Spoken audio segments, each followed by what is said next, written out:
በቁጥጥር ስር መዋሉ ተነግሯል። የአማራ ሕዝብ በታሪኩ በገዛ ልጆቹ እንዲህ አይነት የእርስ በርስ ግፍ ተፈጽሞ አያውቅም በማለትም ነው ማህበራዊ ሚዲያ ላይ ሲዘዋወሩ የነበሩት ዘግናኝ ቪዲዮዎች ማለትም ነው። በጣም ልጁ የማየት ብርታቱ ካላችሁ በማለትም ነው በርካቶቹ የሚዲያ ላይ ቴሌግራም ላይ ያጋሩት። ደቡብ ወሎ ዞን ወረኢሉ ወረዳ የሚል እንደ ማገዶ እንጨት ክቡር የሆነውን የሰው ልጅ በግፍ የቀኝ እጁን ድንጋይ ላይ አስቀምጠው በመጥረቢያ የቆረጠ የቀኝ ጆሮን የቆረጠ ደመኛ በማለትም ነው። እንግዲህ በዚህ ዙሪያ እንግዲህ ሁለት ነገሮች ናቸው የተነሱት። ልጁ በዋናነት ፋኖ ነው በማለትም ነው በግልጽ ያሳዩት። ሌሎች ደግሞ አይ ብልጽግናን ከተቀላቀለ 12 ቀን ሆኖታል፣ የመንግስት ፕሮፓጋንዳ ነው በማለት ትችት ያነሱትም አልጠፉም። ግን ልጁ እያለ ያለው ለምን ፋኖን አልተቀላቀልክም፣ ለምን መንግስትን ደገፍክ በሚል እንደሆነ እንደቆረጠ ቪዲዮ ላይ ተስተውሏል። እጅግ አሳዛኝና ዘግናኝ ነው። ፈጣሪ በቃ ይበለን በማለትም ነው በርካቶቹ መረጃን ሲያጋሩ የተስተዋሉት ማለትም ነው። ሌላኛው መረጃ ዕለታዊ መረጃዎችን በማስመልከትም ነው። በዋናነት እንግዲህ ለእናንተ ይዘንላችሁ የመጣ ነው እጅግ አሳዛኝ መረጃ ከወደ ቤንሻንጉል ንጹሃኖች መገደላቸውን በማስመልከት። ሌላኛው መረጃ ጠቅላይ ሚኒስትር ዶክተር አብይ አህመድ ውጪ ከባድ ተቃውሞ እሳቸውን እንደገጠመም የደረሱን መረጃዎች አሉ። በሌላ በኩል እንግዲህ ከፋኖ የተሰማ መረጃም አለ። ፋኖ አርበኛው መሳፍንት ተስፉ ልጅ ፋኖ ጌትነት ህልፈትን በማስመልከትም የወጡት እውነታዎች ምንድን ናቸው?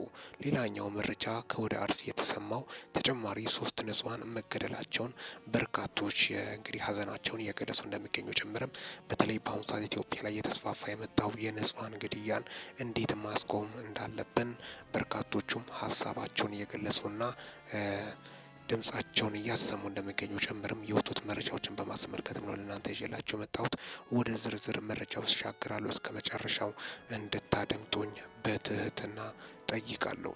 በዋናነት እንግዲህ ዕለታዊ መረጃዎችን በማስመልከት እንዴት ነው ቤንሻንጉል ውስጥ ምንድን ነው የተከሰተው? የንጹሃን ህልፈትስ እንዴት ሆነ የሚለው የበርካቶች ጥያቄ ሆኗል። ቤንሻንጉል እንግዲህ በጣም በሚያሳዝን ልብ በሚሰብር ሁኔታ በመተከል አካባቢ እየሆነ ያለው የንጹሃን ግድያ በተደጋጋሚ እንደሚሆን ከዚህ በፊትም የወጡት መረጃዎችና እውነታዎች ያስረዳሉ። በተለይ ንጹሃን ላይ ያነጣጠረ ግድያና ጭፍጨፋ እስከ መቼ ይቀጥላል በማለትም በርካታ ቁጥር ያላቸው ኢትዮጵያኖች ከዚህ በፊት ተቃውሟቸውን ሲያሰሙም ተስተውሏል። ታዲያስ በዚህ መተከል ዞን ላይ በተለይ ማንነት ላይ ያተኮረ ጥቃት መፈጸሙን በርካታ ኢትዮጵያኖችን እንባ ሲያራጭና ያስደነገጠ ክስተትም ሆኗል። ንጹሃኖችን ከመሬት ተነስቶ የሚገድሉበትና ነፍሳቸውን የሚቀጥፉበት ሁኔታ በርካታ ኢትዮጵያኖችን ጥያቄ ውስጥ የከተተ ጉዳይ እንደሆነ ጭምርም ነው። ሰሞኑን እንግዲህ በአንድ ቤተሰብ ሙሉ ላይ የተፈጸመው ጥቃት በርካታ ኢትዮጵያኖችን ያስደነገጠና ልብ የሰበረ ክስተት እንደሆነ ጭምርም ነው። ታዲያ ይህ እስከ መቼ ነው ህዝቡ እየደነገጠ እንደ ሀገር እያዘነ የሚቀጥለው? በማለትም የመረጃ ምንጮቻችን ከስፍራውም ይሁን የተለያዩ አካባቢ የሚኖሩት ነዋሪዎች ሀዘናቸውንና ሮሯቸውን እያሰሙ እንደሚገኙ ጭምርም ነው።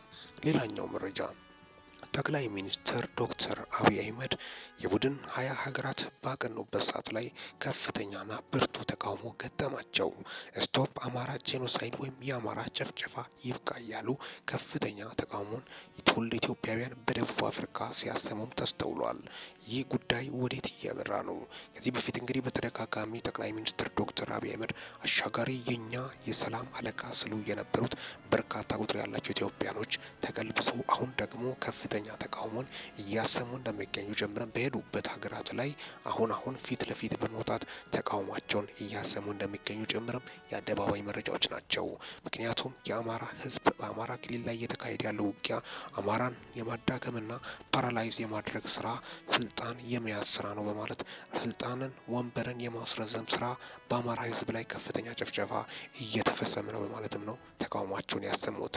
በዚህ ዙሪያ እንግዲህ በዋናነት ከውጭ ሀገር በርካታ ቁጥር ያላቸው ኢትዮጵያኖች አሁንም ተቃውሟቸውን ማሰማታቸውን መቀጠላቸውም የወጡት እውነታዎች ያስረዳሉ። ጠቅላይ ሚኒስትር ዶክተር አብይ አህመድ ከመመለስ በኋላም እሳቸው ያጋሩት በቡድን 20 ሀገራት ላይ የተሳካ ስብሰባና ውይይት እንደነበረን በማለትም የሂንዱን መሪና አልፎም ደግሞ የጣሊያን ጠቅላይ ሚኒስትርን በማስመልከት አብሮ ተቀምጦ ያወሩትንና የተሳካ ውይይት እንደነበረም ሀሳባቸውን ሲያጋሩን ተስተውሏል። በሌላ መረጃ እጅግ አሳዛኝና ልብ ሰባሪ ክስተትን በማስመልከት በሰሜኑ ጦርነት ከህዝብ ጋር በመሆን በስተሽምግልና አንድ አርበኛ በህይወት መታየታቸውና መገኘታቸው በርካታ ቁጥር ያላቸውን ኢትዮጵያኖችን ያስደነቀና ያስደመመ ክስተት ሆኖ ነበር። በተለይ በሽምግልና ወደ ጦር ሜዳ ለሳቸው ብርቅ እንዳልሆነ ሰርግ መሄድ እንደሆነ ከልጅነታቸው ጀምረው በውጊያ እንዳደጉና ጀግንነት ለሳቸው ብርቅ እንዳልሆነ ከጀግና ቤተሰብ የተገኙት ከቀደምት ኢትዮጵያውያን ጣሊያን ወረራ በማድረግ ሙከራ በደረጉበት ሰዓት ላይ ኢትዮጵያኖች ክንዳቸውን ካሳዩት ቤት ውስጥ የተወለዱት እሳቸው አርበኛው መሳፍንት ተስፎ በርካታ ቁጥር ያላቸው ኢትዮጵያኖችን በተለይ በሰሜኑ ጦርነት በስተሽምግልናም ከፍተኛ መስዋዕትነት የከፈሉ ጀግና አባት በማለት ሲወደሱ ነበር። እንደሚታወቀው ፖለቲካ ቁማር ነው። ዛሬ ፍቅር ወይም በፍቅር የሚኖሩት ነገ ጠላት ሲሆኑ ተስተውሏል። ትላንት ደግሞ ጠላት የነበሩት ዛሬ ወዳጅ ሲሆኑም ተስተውሏል። ይህ ደግሞ በሰሜኑ ጦርነት ከፍተኛ ቁጥር ያላቸው በሚሊዮን ቁጥር የሚገኙ ኢትዮጵያኖች ያለቁበት በርካቶችን ያስደነገጠ ክስተትም ሆኗል። በርካቶች ሾኪንግ ኒውስ በማለትም በእንግሊዝኛ ያስዘግቡ ነበር። የሰሜኑ ጦርነት ትሩፋቶች ምንድን ናቸው? የጦርነት ትሩፋት እውነት የበላይነት አለ ወይ? በለውም ዋጋ አስከፍለው በርካታ ቁጥር ኢትዮጵያን በርካቶችን የማገደበት አልፎም ደግሞ የአካል ጉዳተኛ ያደረገ ክስተት ሆኗል። የበሎም በሉ ክስተት በርካታ ቁጥር ያላቸው ኢትዮጵያኖችን ምስቅልቅል ህይወታቸውን አጥቷል። በርካታ እናቶችን አስደፍሯል። ሴቶችን በጣም በሚያሳዝንና ልብ በሚሰብር ሁኔታ በርካቶቹ ሜዳ ላይ ቀርተዋል። እንደ ወጡ የአሞራና የጅፍራት መሆናቸው በርካቶችን ያሳዘነ ክስተት ሆኗል። የፖለቲካ ውጤት ፖለቲካ ቁማር እንደሆነ በርካቶቹም ሀሳባቸውን ሲያጋሩም የተስተዋለበትም ነው።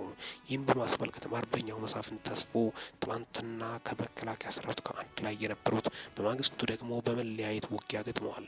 ውጊያ በገጠሙበት ሰዓት የእሳቸው ልጅ ፋኖ ጌትነት የፋኖ አሰልጣኝ እንደነበረና ኋላ መስዋዕት መክፈሉ በርካቶችን ያስደነገጠና ያሳዘነ ክስተት ሆኗል። ይህ እስከ መቼ ይሆናል በማለት በርካታ ቁጥር ያላቸው ኢትዮጵያኖች ሀሳባቸውን ሲያጋሩም ተስተውሏል። ሌላኛው እንግዲህ በኢትዮጵያ ከፍተኛ እንቅስቃሴ እየተደረገ ያለው በተለይ በብሔርና በቤተ እምነት ስም ሙከራ እየተደረጉ ይገኛሉ። በተለይ ከወደ አርሲ በተደጋጋሚ ኦርቶዶክስ እምነት ተከታዮች ዘንድ ላይ ያነጣጠረ ግድያና አፈና ሲፈጸምም ተስተውሏል። በርካታ ቁጥር ያላቸው ንጹሃኖች ከዚህ በፊት ሲገደሉ ተስተውሏል። በተለይ ከወለጋ በመቀጠል አርሲ ላይ የሆነ ያለው በርካቶችን ያሳዘነና ያስደነገጠ ክስተት እንደሆነ ጭምርም ነው። በተለይ በኦርቶዶክስ ቤተ እምነት ተከታዮች ዘንድ እየተፈጠረ ያለው እጅግ አሳዛኝ እነሱ ላይ እየደረሰ ያለው በደል ማንም ዘር፣ ብሔር፣ ሃይማኖት፣ ቀለም ሳይል በሰብአዊነቱ ብቻ ሊያወግዘው እንደሚገባ ጀምረም ነው።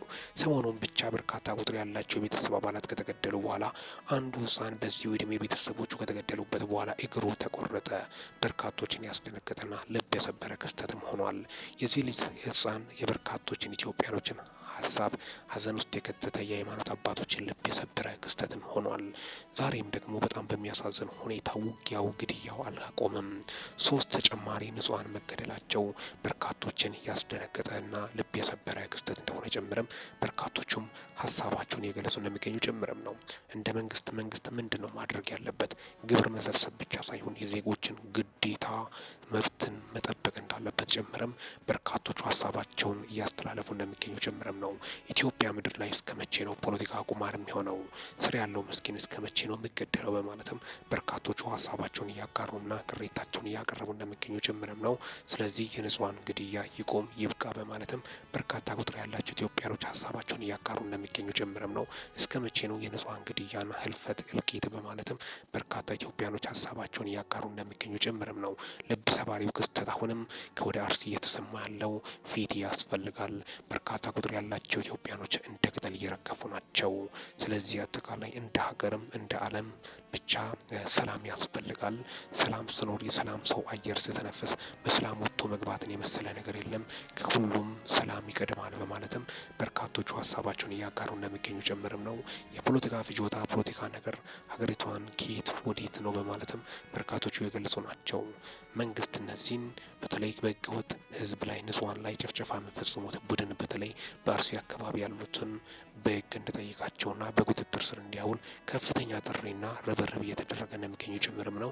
ስለዚህ በዚሁ በአርሲ ንጹሃን ህልፈት ዙሪያ ከፍተኛ ሐዘንና ድንጋጤን የፈጠረ የፖለቲካ ቁማርም ይሁን በርካቶቹ ስር ያሉት ምስኪኖች ምንም የማያውቁት ተጋፍቶ ተዋልዶ የሚኖሩት ዘር፣ ብሔር፣ ሃይማኖት፣ ቀለም ሳይሉ በአንድነትና በህብረት የሚኖሩት ኢትዮጵያውያንን አንድነት፣ ህብረት፣ መቻቻልን የመሸርሸር ከፍተኛ እንቅስቃሴ እየተደረገ እንደሚገኝ ጭምርም በርካታ ቁጥር ያላቸው ኢትዮጵያኖች ሀሳባቸውን እየገለጹ እንደሚገኙ ጭምርም ነው።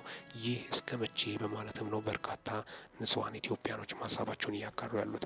በርካታ ቁጥር ያላቸው ኢትዮጵያኖች አሁንም ስር ያሉት ነገ ማን ሞት ይሆን በማለት በርካቶችም ሀሳባቸውንና ሀዘናቸውን፣ ድንጋጤያቸውን፣ ቁጭታቸውን እየገለጹ እንደሚገኙ ጭምርም ነው። ስደት በአሁኑ ሰዓት ኢትዮጵያ ላይ የተስፋፋበት ዋነኛው ምክንያት የኢኮኖሚ ግሽበትና ከሳራም በከፍተኛ ሁኔታ ንጹሃን ስር ያለው ማህበረሰብ መኖር እንዳልቻለ ጨምርም ድሀ መነገድ እንዳልቻለ ከባድ ነገሮች እየተፈጠሩ ይህ የጦርነት ትሩፋት እንደሆነ ጭምርም ነው።